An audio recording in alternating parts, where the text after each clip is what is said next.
ఇనుము ధరలు విపరీతంగా పెరిగిపోవడం మూలంగా సెంట్రింగ్ సరుకుల రేట్లు కూడా పెరిగి సెంట్రింగ్ కాంట్రాక్ట్స్ ను ఆర్థికంగా నష్టం వాటిల్లుతుందని, దీంతో తమ కుటుంబాలు వీధిన పడవలసి వస్తుందని సెంట్రింగ్ కాంట్రాక్టర్ అసోసియేషన్ నాయకులు పి కృష్ణ పలువురు నాయకులు ఆవేదన వ్యక్తం చేశారు. ఈ మేరకు greater Hyderabad centring contracts association organising secretary Akula Praveen ఆధ్వర్యంలో ఇందిరా పార్క్ ధర్నా చౌక వద్ద పెద్ద ఎత్తున ధర్నా నిర్వహించారు. ఈ సందర్భంగా సెంట్రింగ్ అసోసియేషన్ మాట్లాడుతూ భవన నిర్మాణ రంగంలో ఎన్నో వ్యయ ప్రయాసాల కోర్చి వివిధ రాష్ట్రాల నుంచి వర్కర్లను తీసుకువచ్చి పనిచేస్తే రూపాయి లాభం లేకపోగా నష్టం వాటిల్లుతుందని, దీంతో సాఫీగా సాగిపోయే తమ కుటుంబాలు వీధిన పడాల్సి వస్తుందని అన్నారు.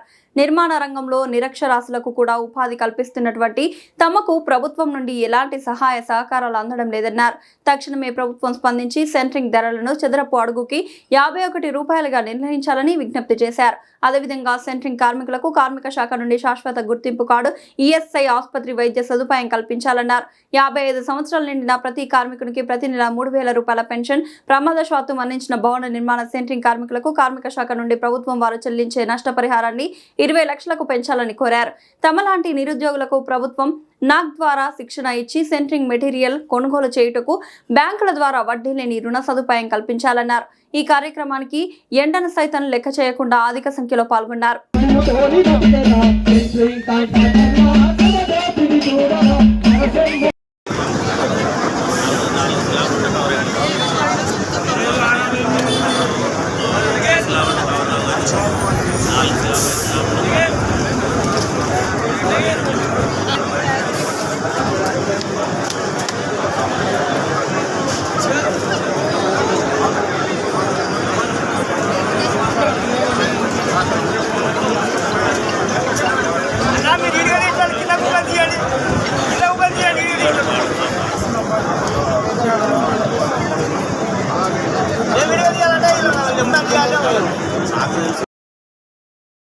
మేము ప్రభుత్వాన్ని విజ్ఞప్తి చేసేది ఏంటంటే, సెంట్రింగ్ అనేది నిర్మాణ రంగంలో అతి కీలకమైనది, పెట్టుబడితో కూడుకున్నది.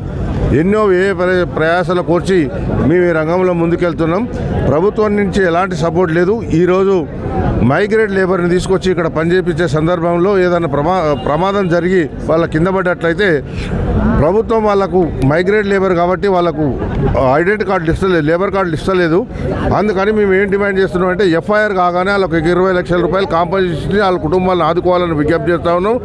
దాంతోపాటు శాశ్వతంగా ఈఎస్ఐ కార్డు ఇవ్వాలని రిక్వెస్ట్ చేస్తూ ఉన్నాం.